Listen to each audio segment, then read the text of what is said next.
Bonjour à toutes et à tous, bienvenue pour un nouvel épisode des Fiorina Talks, la rencontre des acteurs de l'éducation. Aujourd'hui, je vais poursuivre mon tour d'horizon des universités d'entreprise parce que je pense que ce sont elles qui contribuent également à l'école donc du futur. Et j'ai le plaisir d'accueillir Jean-Roch Houllier, qui est le Head of Learning et Digital de Safran, qui va nous parler de l'université d'entreprise de Safran. Peut-être avant de nous la présenter, Head of Learning and Digital, ce sont les nouveaux métiers liés à l'évolution de l'enseignement. Alors tout d'abord, bonjour, merci beaucoup de me recevoir. Oui, ce qui se cache derrière en fait cette expression, c'est la prise en compte de l'importance en fait d'une pédagogie renouvelée. C'est-à-dire que dans pas mal d'universités d'entreprise, on va avoir de plus en plus entre guillemets cette fonction qu'on peut aussi qualifier de fonction support. Là où on avait plus classiquement d'ailleurs une fonction qui est celle des opérations, qui vient compléter le panel en fait des expertises et qui a vocation vraiment à renouveler la pédagogie telle qu'on peut l'envisager en termes d'ingénierie, mais aussi de déploiement. Et l'idée évidemment, c'est de placer l'université au centre d'expertise reconnu, dans un domaine qui est quand même en forte évolution, et on en parlera tout à l'heure, en particulier avec l'avènement de l'ère digitale. Donc, on va en venir donc à l'université Safran. D'un point de vue organisation, elle est rattachée au RH ou à d'autres fonctions? Alors notre université, oui, en effet, est rattachée en fait à la branche ressources humaines, comme c'est le cas dans beaucoup d'universités en fait corporate, hein. Oui, tout à fait. D'accord. Et cette université qui est accessible pour l'ensemble des collaborateurs Safran dans le monde entier, ou alors vous avez différentes unités où chaque pays ou chaque division a sa propre université d'entreprise? Alors en fait, l'université Safran University, d'un point de vue physique, possède un campus qui est situé à Massy-Palaiseau, le fameux campus de Villegenis. Mais nous avons aussi des antennes, ce qu'on appelle des plaques, dans le monde. Par exemple, en Amérique du Nord, en Asie, au Royaume-Uni, qui en fait vont être les relais quelque part de ce que nous faisons en matière d'ingénierie et de délivrance des formations. Et ça fait d'ailleurs partie de notre projet de transformation, on en parlera tout à l'heure, où l'idée évidemment c'est de fortement renforcer l'internationalité de l'université. C'est-à-dire? Bah, c'est-à-dire en fait de pouvoir avoir partout dans le monde des hommes et des femmes qui vont appuyer le déploiement de ce qu'on appelle désormais des programmes stratégiques, fortement connectés aux enjeux du groupe, aux enjeux de l'entreprise, et permettant aussi de garantir quelque part au comité exécutif que cette flotte de programmes stratégiques, elle est appuyée, elle est délivrée de façon homogène partout dans le monde. D'accord. Donc, si je comprends bien, son objectif, c'est de participer à la diffusion de la culture Safran, la stratégie et que tout le monde soit calé, par opposition à des formations RH qui sont plutôt techniques et liées à des métiers. Oui, c'est-à-dire qu'en fait, comme dans beaucoup de groupes, Safran University est un acteur de la formation, mais il en existe d'autres. Nous avons des sociétés où nos collègues également délivrent des formations sur les métiers, sur des créneaux peut-être plus précis, plus spécifiques. L'université, vous l'avez très bien dit tout à l'heure, c'est un peu l'acteur qui fédère les hommes et les femmes de l'entreprise, qui va également permettre de rompre les silos, de mutualiser les salariés des différentes sociétés, et tout en délivrant ces programmes stratégiques fortement connectés donc à la stratégie groupe et aux enjeux groupe, va également permettre quelque part de cultiver l'ADN groupe, l'identité groupe, en intersociété. Et elle est réservée à une certaine catégorie de collaborateurs ou tout le monde y a accès? Non, c'est une université qu'on pourrait qualifier de très démocratique. Quand on compare les universités corporate, j'avais été marqué il y a maintenant plus de 10 ans par un excellent rapport de Boston Consulting Group qui en faisait la typologie. Vous aviez en effet, c'est une très bonne question, un axe qui plaçait les universités d'entreprise en fonction ou pas du degré de démocratisation du learning qui était proposé. Certaines, par exemple, sont très centrées sur les populations managériales ou col blanc, d'autres sont plus démocratiques. En ce qui nous concerne, c'est une université à base large.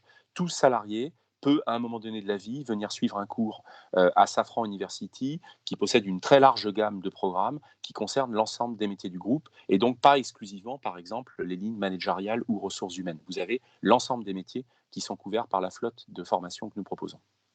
D'accord. Et comment ça se passe? Chaque collaborateur peut de lui-même souhaiter participer à des séminaires ou à des formations, ou il y a tout un process qui passe par les Alors, RH? il y a plusieurs approches. Il y a une approche plus classique dite de prescription, où le salarié ou le collègue va, par exemple, lors d'un entretien annuel, demander, en s'appuyant sur le catalogue que nous proposons, à suivre telle ou telle formation. Et à partir de là, avec la validation managériale et de l'ensemble des collègues et des parties prenantes impliquées, ce collègue va rentrer dans le cycle d'apprentissage, ce qu'on appelle chez nous désormais, on en parlera tout à l'heure, les voyages d'apprentissage multimodaux, une expression qu'on a voulu créer pour montrer que la pédagogie de demain, c'est une pédagogie fondée sur la diversité. Et on verra d'ailleurs que la crise a amplifié le numérique, mais que le numérique n'est pas la fin, loin s'en faut, n'est que le moyen. Et donc, du coup, le salarié rentre dans le voyage. Vous avez aussi la possibilité de vous alimenter en contenu, cette fois par voie purement opportuniste. Ainsi, l'université possède un portail digital ultra collaboratif, une plateforme qu'on appelle une plateforme d'expérience d'apprentissage, qui est en libre accès pour un très très grand nombre de cours. Donc là, dans ce cas-là, on va rentrer par voie opportuniste et voie personnelle. Autrement dit, on a ce que les anglo-saxons aiment appeler d'un côté le push, qui est une voie plus prescriptive, mais qui reste importante. Par exemple, lorsqu'un groupe pousse une flotte de programmes stratégiques, il va en faire le marketing et il va aussi mettre la priorité là-dessus parce qu'on sait que demain, par exemple, tel ou tel enjeu, je prends la transition énergétique, je prends la transformation digitale, vont être des enjeux essentiels sur lesquels les hommes et les femmes du groupe doivent se former. A contrario, moi, salarié, je peux faire ce qu'on appelle du pull, hein, le miroir du push, c'est-à-dire je viens volontairement chercher une capsule de contenu, un parcours qui m'intéresse en libre accès dans le portail du digital de Safran University. À titre d'exemple, nous avons, ce qui est quand même assez incroyable, 65 000 inscrits au portail digital, 65 000, pour environ l'an dernier 41-42 000 apprenants actifs. Ce qu'on appelle un apprenant actif par rapport à un inscrit, c'est une personne qui a ouvert et fait au moins un module dans l'année, en unitaire hein, et non pas en cumulatif. Donc c'est un taux de pénétration qui est quand même assez intéressant. Si on prend le nombre d'inscrits, 65 000 ramenés à la population d'à peu près 79 000 salariés, on a un excellent taux de pénétration. Vous avez parlé donc de séminaires, de parcours, de voyage. Oui, Vous n'avez pas oui. utilisé le terme de diplôme ou de certificat. Alors, oui, parce il y a qu'il n'y en des. a pas ou parce que Alors, vous il y avez a. oublié? Non, il y a bien sûr également, par exemple, sur les formations réglementaires, etc., qui sont proposées par le portail, il y a énormément de certificats nécessaires, hein, y compris pour pouvoir exercer son métier. Et puis, on peut aller vers des voies certifiantes également dans les parcours multimodaux. Prenez par exemple le Lean Six Sigma, hein, Green Belt, Black Belt. Donc là, vous avez la voie certifiante. Et c'est une bonne question parce que une grande évolution aussi de la pédagogie et de la liaison que nous avons avec le monde académique, c'est que on voit que la diplomation, maintenant, se complète par la certification. C'est-à-dire que, évidemment, il faut un socle solide qu'on va acquérir en école, par exemple, en université, la diplomation, qu'en général, l'université va compléter tout au long de la vie, dans un principe hein, d'éducation tout au long de la vie, par une voie certifiante complémentaire, garantissant l'employabilité des hommes et des femmes, car il faut savoir évidemment que vous le savez, certains métiers mutent très très vite. Hein. Alors les vitesses de mutation varient d'un métier à l'autre, mais quand on prend par exemple l'IT, on sait qu'on est sur des cycles très rapides qui nécessitent une culture permanente de l'employabilité. Donc autrement dit, le diplôme est important parce qu'il structure l'esprit, il donne les fondamentaux, mais il est généralement complété maintenant par la certification qui quelque part entretient l'employabilité des individus dans la durée. Donc en effet, c'est une voie extrêmement importante. Et ces certifications sont des certifications maison Safran ou des certifications que vous avez en Les deux, collaboration avec les deux, d'autres les deux, établissements? les deux. Il peut y avoir des formats internes. Par exemple, en conduite de projet, nous avons des niveaux complètement montés maison. Et dans d'autres domaines, au contraire, on aura par exemple des organismes de certification ou toutes sortes d'organismes d'accréditation qui viendront vérifier, confirmer que la certification est bien là. Donc oui, ce modèle existe, il est mixte en fait. Il est mixte.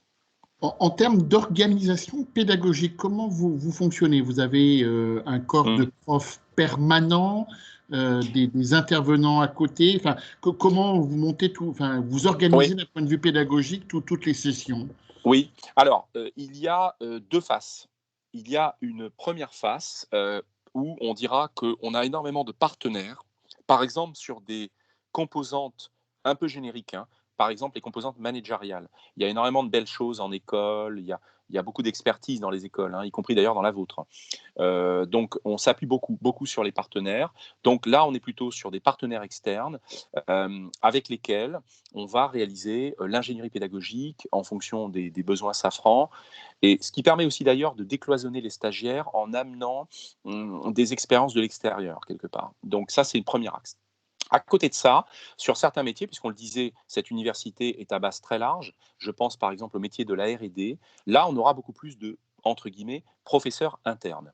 Autrement dit, un réseau complet d'experts qui vont venir nourrir l'ingénierie du programme, qui dans ce cas-là pourra aussi également être faite en interne. Donc on est également là-dessus, sur un schéma d'hybridation, où on peut tant reposer sur des collègues partenaires externes pour une ingénierie, par exemple, type managériale ou sur des sujets comme cela, et à contrario, reposer sur un panel de professeurs internes, de formateurs internes, qui vont venir faire l'ingénierie de certains programmes sur lesquels Safran va rester totalement maître, y compris parfois pour des raisons aussi de confidentialité, et à ce moment-là, va faire une ingénierie totalement interne. Ça, c'est l'ingénierie. Et puis derrière la délivrance, alors là, par contre, la délivrance, Safran University a une direction des opérations qui est face à la mienne et qui va s'occuper de toutes les boucles longues, boucles courtes, de planification et de délivrance de la formation. Là aussi, avec un partenaire qui, avec nous, va réaliser tout ça, mais avec une tête de pont qui est à l'intérieur de l'université, donc la direction des opérations. Vous l'avez indiqué, puis c'est dans votre titre, il y a une partie digitale, et j'ai bien aimé que Oui, le digital est un moyen et non oui, une fin. oui. Quelle est sa place dans tous ces enseignements? Alors, ensuite, par rapport à cette direction des opérations, donc vous avez la direction dont je m'occupe. La crise a fortement, je dirais, boosté les déploiements, les ingénieries, évidemment. Notre université est une université qui, au départ, il faut le dire, est très orientée format présentiel face à face. C'est un format auquel on tient énormément. On l'a dit, dans la définition d'une université corporate, on va trouver le besoin de la culture ADN groupe, identité groupe, décloisonnement des hommes et des femmes du groupe, rencontre aussi, hein, la rencontre est extrêmement importante, la rencontre physique, donc comme sur une école avec son campus. Donc ça, c'est une première phase. Première composante.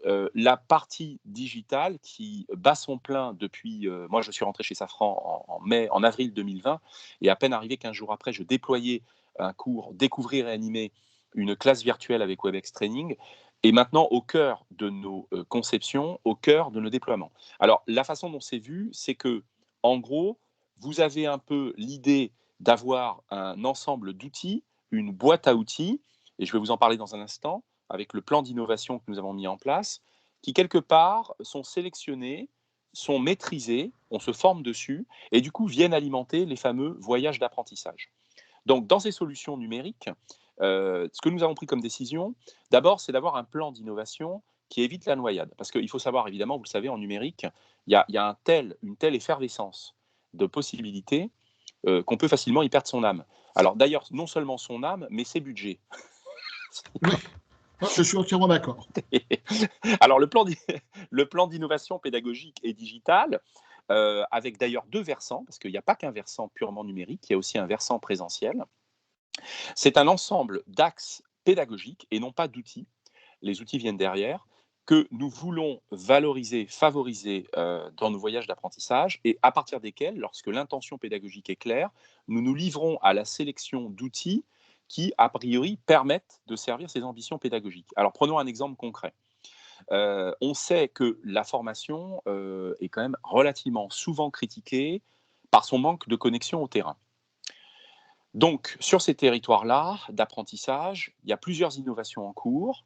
Si on prend le numérique, on est en train, par exemple, de tester une solution qui nous permettrait de développer l'ancrage mémoriel dans nos voyages d'apprentissage. L'ancrage mémoriel, en fait, qui n'est pas nouveau, mais qui l'est plutôt pour nous, hein. On ne l'a pas encore, on l'a testé sur certaines sociétés, mais Safran University est en train de le tester à grande échelle.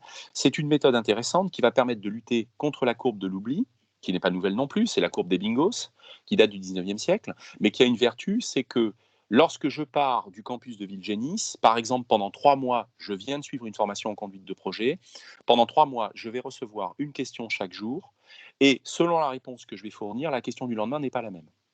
Donc, je vais faire un travail d'ancrage mémoriel, de connaissances acquises préalablement, par exemple, par une séquence présentielle face à face, de retour au bureau, de retour sur le terrain, j'entretiens et je consolide, par exemple, les acquis en matière de connaissances. Et sur des formations, par exemple, liées à la sécurité, c'est extrêmement important puisqu'il faut s'entretenir quelque part les méninges pour rester au top. Et par exemple, dans certaines sociétés, vous aviez par exemple chez Air France, je l'avais entendu, les pilotes, par exemple, dans le cockpit, recevaient une espèce de question d'entretien, de maîtrise du cockpit chaque matin pour vérifier que toutes les connaissances étaient là. Donc ça, c'est un exemple. Autre exemple de pédagogie qui nous intéresse énormément, c'est une pédagogie d'autonomisation et de professionnalisation des hommes et des femmes de l'entreprise comme transmetteurs potentiels de savoir. On a donc sélectionné une collection d'outils auteurs qui coïncident avec cette intention. Ces outils auteurs, l'idée, c'est que, bien sûr, on se forme dessus. Vous avez entendu le mot professionnalisation, parce qu'il ne s'agit pas non plus de laisser croire que la pédagogie n'est pas un métier. Mais en même temps, il s'agit d'autonomiser pour que chacun, demain, devienne potentiellement un transmetteur de savoir. Dans le plan d'innovation, nous venons de lancer 3 innovations vidéo simultanées qui vont permettre de la captation rapide de vidéos sans post-production, à la main des salariés, et des formateurs internes, des professeurs internes, évidemment à partir du moment où le salarié a suivi le plan de formation que nous avons mis en place. Et vous pourrez ainsi produire de la vidéo qui sera ensuite hébergée dans notre portail du digital et va venir enrichir le voyage d'apprentissage. Le gain, c'est clair, c'est l'entreprise apprenante. Chaque salarié est un transmetteur potentiel de savoir et on nous donne les moyens, la compréhension nécessaire pour pouvoir produire proprement, par exemple, ces contenus pédagogiques. Dans un modèle de peer-to-peer learning, alors. Oui, complètement. En fait, on est dans un modèle d'apprentissage très, très sociaux, qu'on emprunte, et il n'est pas nouveau non plus, au 70-20-10, où on cherche une meilleure connexion au terrain et surtout une forme de collaboration étroite entre pairs, avec une vraie philosophie qui est que la perspective qu'on a, c'est qu'il n'y a plus de personnalité omnisciente, même si évidemment, on ne retire rien aux formateurs, car attention, il y a des socles à maîtriser à la base. Ce n'est pas une vision nihiliste de la formation, rassurez-vous. On a vu des versions, par exemple des approches de désintermédiation totale, à laquelle je ne crois absolument pas, dans certains courants qui sont arrivés avec l'avènement du digital il y a quelques années. Bien évidemment, un enseignant reste un enseignant, comme par exemple utiliser une calculatrice nécessite d'abord d'avoir fait le calcul à la main, sinon on ne sent rien, on ne sent pas les ordres de grandeur. C'est la même chose, donc ce n'est pas du tout une approche nihiliste.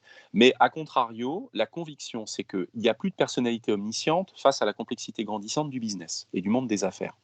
On part plutôt sur un anneau de personnalités qui vont s'entraider dans la résolution de problèmes complexes, chacun pouvant potentiellement amener une pierre à l'édifice. Alors, j'ai beaucoup de questions par rapport à ce que vous venez d'évoquer. Juste par rapport à l'ancrage mémorial, vous utilisez de l'intelligence artificielle pour personnaliser les questions? Oui, en fait, l'ancrage mémoriel, qui n'est pas nouveau non plus, mais qui l'est pour nous, puisque nous ne l'avions pas encore, c'est un espèce d'arbre de questions-réponses qui va permettre d'emmener l'apprenant sur une branche qui va dépendre un petit peu de son taux de maîtrise, de son niveau de maîtrise. Alors l'arbre, en général, vous pouvez le préprogrammer, il dépend évidemment du contexte dans lequel il s'applique, mais en effet, il a un intérêt, c'est qu'il pousse ce qu'on appelle, ce n'est pas un vain mot, la personnalisation de l'apprentissage. Autrement dit, vous avez un arbre qui vous ressemble davantage en fonction du degré de connaissance, du degré de maîtrise que vous possédez du sujet lorsque vous réalisez la phase d'ancrage mémoriel, par exemple, après un présentiel face à face. D'accord. Ensuite, vous avez évoqué donc comment ce peer-to-peer et le fait que par rapport à la complexité, on a besoin de l'avis et des approches de tout le monde. Comment réagissent vos profs et intervenants qui sont eux plutôt matière et qui risquent de se dire qu'ils vont être un peu dépossédés de leur contenu? Oui. En fait, la réaction est saine et elle est normale. La réponse, c'est évidemment que, d'abord, entre guillemets, il y a de la matière pour tout le monde quand on voit tout ce qu'on a à faire. Donc déjà, pas d'inquiétude à avoir sur une éventuelle reculade quelque part en termes de contenu. Chacun tient sa place. Et ce qu'on explique simplement, c'est qu'on est plutôt sur un changement de posture. On n'est pas sur une renonciation. Je reviens à ces courants de désintermédiation complet, où en gros, vous faites votre marché et il n'y a plus d'acteurs ou d'actrices de la formation au milieu. On sait très bien que c'est complètement faux. Si demain vous dites je déploie une démarche d'AFEST d'actions de formation en situation de travail, je peux vous garantir que quand on fait de la FEST, il faut déjà maîtriser l'itinéraire d'apprentissage et d'ailleurs l'analyse du travail préalable. Et ça, tout le monde ne sait pas le faire. Donc, moralité, c'est un métier. Donc, à partir du moment où on dit ça à nos forces d'enseignement, il n'y a plus de problème dans la mesure où il n'y a pas de méconnaissance du métier. Il y a plutôt la reconnaissance du collaboratif comme élément clé pour gagner aujourd'hui au XXIe siècle, mais en aucun cas, il y a cette idée de dire demain, l'enseignant disparaît. Au contraire, il est le guide, il est le facilitateur. Ce qu'on demande, c'est qu'on est un peu moins sachant exclusif et on est davantage facilitateur dans la posture. Mais quand vous revenez au concept, si par exemple un apprenant est perdu sur un concept, c'est quand même l'enseignant qui va rétablir la vérité. Quand vous prenez un face-à-face, par exemple, vous montez des exercices en groupe, et vous dites souvent à vos animateurs, lâchez-leur un peu la bride, laissez le groupe partir. Mais évidemment, quand le groupe part mal, l'animateur intervient. Ou quand le groupe conclut de façon incohérente, l'animateur interviendra. C'est vraiment un vrai dosage de la part de sachant qu'on a, nous, en tant qu'enseignants, en nous-mêmes, et en même temps cette capacité de facilitation, quelque part, qui est de laisser venir l'autre et être moins offensif dans la délivrance des cours. Voilà. Mais en gros, il y a de la place pour tout le monde, et évidemment, en aucun cas, il y a l'idée, la fausse idée que demain, l'enseignant en place n'existe plus. Enfin, en tout cas, c'est mon avis personnel. Alors, vous l'avez dit, le digital, ça fait exploser les budgets et il y a plein de tentations. Oui, Comment vous travaillez, si vous le faites, avec les EdTech? oui, Parce qu'elles proposent plein de solutions totalement nouvelles, fascinantes et autres. Comment oui. est-ce que vous avez réussi à établir un modus vivendi avec ces nouveaux acteurs de la formation? Oui, c'est une très bonne question. Alors en fait, avant d'être chez Safran, j'avais créé un organe de veille qu'on avait appelé la Learning Objects Factory quand j'étais dans le groupe Thales. Nous faisons exactement la même chose. En fait, nous faisons énormément de veille. Nous sommes énormément fédérés en clubs interentreprises. Donc je suis dans pas mal de clubs. Ces clubs ont une très grande force. C'est que réunis, ils sont les meilleurs observateurs du monde. Autrement dit, lorsqu'une entreprise expérimente avant une autre entreprise, vous bénéficiez immédiatement des fruits de l'expérimentation préalablement menée chez vos pairs. Donc, vous voyez, on retrouve encore l'idée force de la collaboration dans les clubs interentreprises. Donc, ce que nous faisons en club et à titre individuel, nous veillons très attentivement. Donc, nous avons une veille structurée qui consiste à regarder tout ce qui passe, à énormément lire. Moi, j'ai un blog dans lequel j'écris aussi en interne, où j'écris régulièrement des billets sur les livres ou les textes que je vois passer. Alors évidemment, quand ils sont qualitatifs, parce que vous avez bien vu que là aussi, il y a tout, et il n'y a pas que du bon à prendre. Il y a beaucoup de quantitatif, enfin, il y a du quantitatif, mais pas forcément du qualitatif. Donc, il faut trier. Alors, ce que nous faisons pour trier, nous avons 4 critères qui me semblent très importants pour sélectionner, on va dire, un partenaire potentiel. Le premier, on l'a cité, c'est l'intention pédagogique. Autrement dit, quand on parle du plan, on ne parle jamais en solution. On parle en approche pédagogique. Vous ne m'avez pas entendu pour l'instant citer une seule solution du marché. Pourtant, il y en a. Mais on parle en approche pédagogique. En gros, la question qui est posée derrière le premier critère, c'est à quoi ça sert? Et ça vaut mieux se la poser parce que, voilà, on l'a bien dit tout à l'heure, ce n'est pas la solution pour la solution, c'est la solution au service d'une intention. Donc, premier critère, la pédagogie. Deuxième critère, alors là, extrêmement dimensionnant dans un groupe comme le mien, mais pas seulement, c'est le critère technologique. Est-ce que la solution sera tolérée techniquement, informatiquement, d'un point de vue sécuritaire dans notre groupe? On voit à l'instant que j'ai voulu tout à l'heure me connecter au lien que vous avez envoyé. Voilà, il y a un problème de blocage.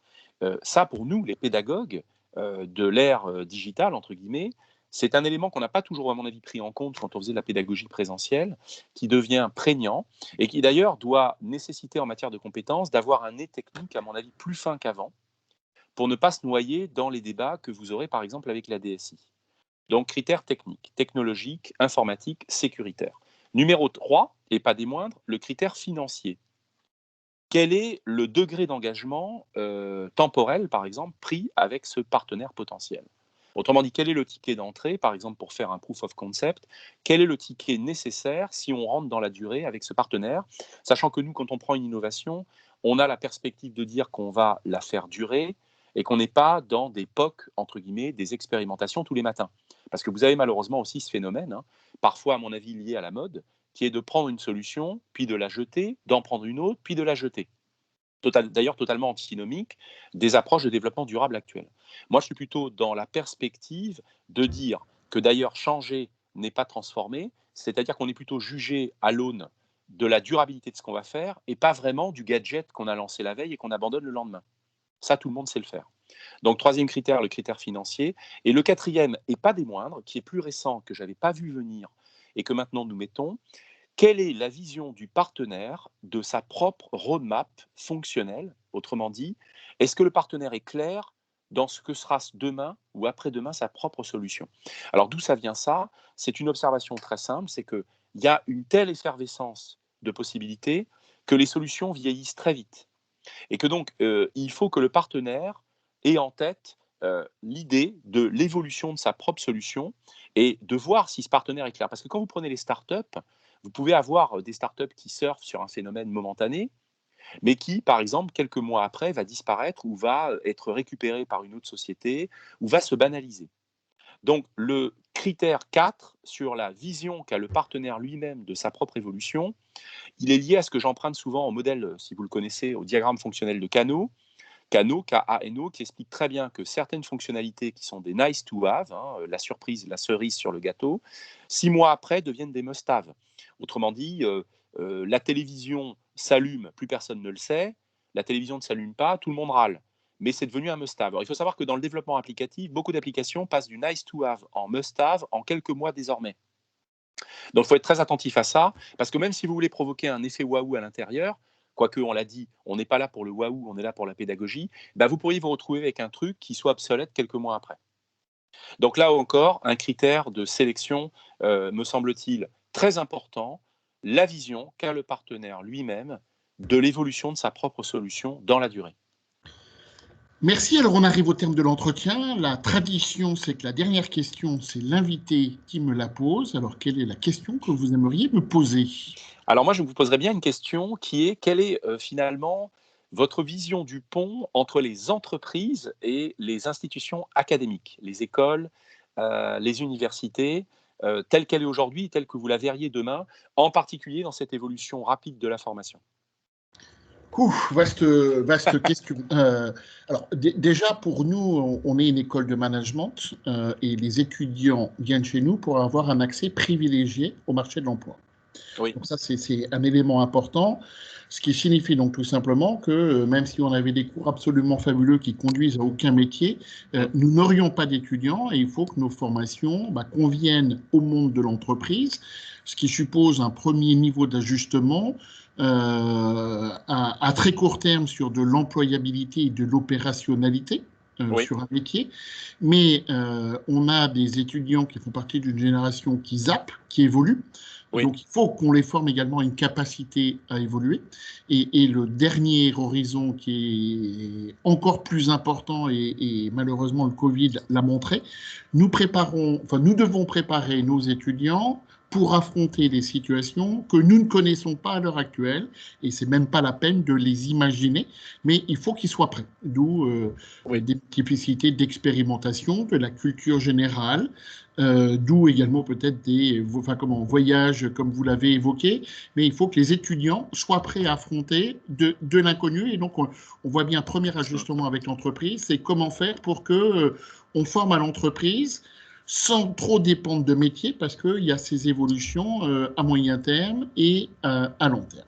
Oui. Ensuite, le deuxième niveau de relation avec l'entreprise, et les EdTech sont en train de transformer ça, c'est que jusqu'à présent, les étudiants venaient dans des grandes écoles pour être en relation avec les meilleures entreprises, dont Safran, et Safran vient voir les écoles pour avoir accès aux meilleurs étudiants. Or, il se trouve que maintenant, par des EdTech, mais sans aller jusqu'à des EdTech, LinkedIn par exemple, oui, les entreprises peuvent, à l'aide d'algorithmes, identifier des profils très rapidement qui leur conviennent, et se passer donc de l'entreprise. Et donc, on a un nouveau modèle de relation à définir avec l'entreprise dans cette mise en relation et dans cette préparation, et notamment toute une réflexion au niveau du travail, des compétences, de la certification, de l'alimentation, du profil de e-réputation, de la politique de e-réputation,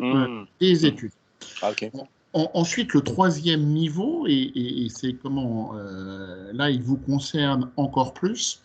Je pense que le monde de la formation va se décloisonner. Vous avez utilisé le terme dématérialisé, on va reprendre des termes bancaires, mais la formation va se décloisonner de plus en plus parce qu'il y a une obsolescence de la connaissance que vous avez mentionnée aussi, avec donc l'obligation de learning et également derrière des coûts de formation qui vont aller en s'accélérant. Une université d'entreprise, ça coûte cher. Une business school, ça coûte cher en tant que tel.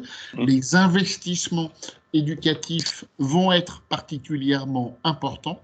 Et c'est là où je pense que dans les années à venir, il faudra des collaborations, des partenariats, voire même peut-être des fusions ou des modèles de rapprochement encore plus importants entre des écoles de management et des universités d'entreprise, où l'université apporte, et vous l'avez bien dit, une connaissance des enjeux stratégiques, et qui est un outil au service du corporate. Les universités d'entreprise auront également, pour moi, dans certains métiers, un temps d'avance par rapport à nous, parce qu'il y a cette notion d'opérationnalité qui est plus importante.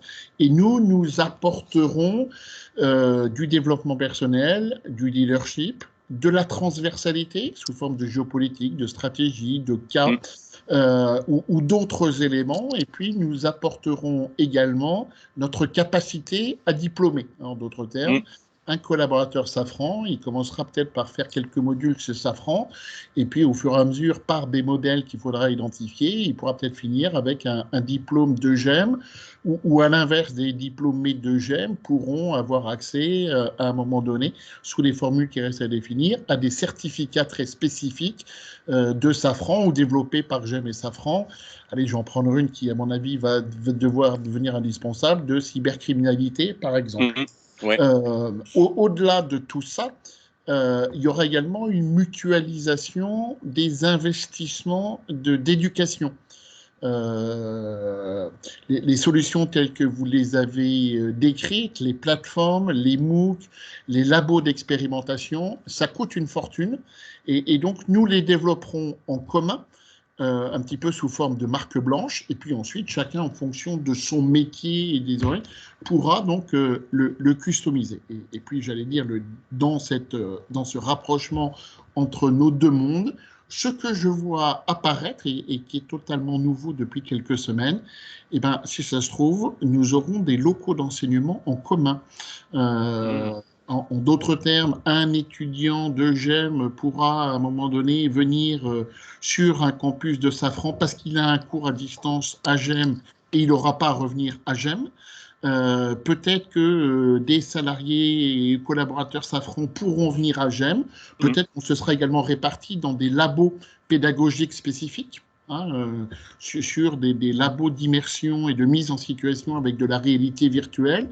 Et ben, peut-être que chacun viendra à un moment donné chez l'un parce que ça coûtera moins cher et ça aura été développé en commun. Donc, voilà un petit peu comment je vois ces trois niveaux. La finalité. La nouvelle relation qu'il faut en termes de mise en relation des compétences des écoles vis-à-vis des entreprises et des attentes des entreprises. Et puis le troisième niveau, c'est le développement pédagogique au sens large du terme. Et dans ce développement pédagogique, j'ai bien aimé ce que vous avez dit sur les EdTech, parce qu'on a nous également lancé une EdTech Factory. Et de dire, oui, peut-être que ça serait intéressant pour une EdTech de faire de l'expérimentation pour Safran et pour GEM. Et puis pour nous, ça nous rassure, parce que j'ai encore plus aimé votre dernier facteur. Oui, la grosse inquiétude, c'est que on a plein de bonnes idées avec des gamins c'est affectif, qui créent des EdTech, mais nous, on doit gérer des institutions sur du long terme et on ne sait pas dans 3 mois s'ils seront encore là. Oui, absolument. Écoutez, merci beaucoup, passionnant. Voilà un peu les choses telles que je le vois. Merci beaucoup pour cet entretien passionnant et à très bientôt pour un nouvel épisode ou une nouvelle aventure de ces rencontres de l'éducation. On voit bien, le monde de l'enseignement bouge énormément et comme je le dis très très souvent, il n'y a plus aucune limite à la salle de classe. Merci beaucoup.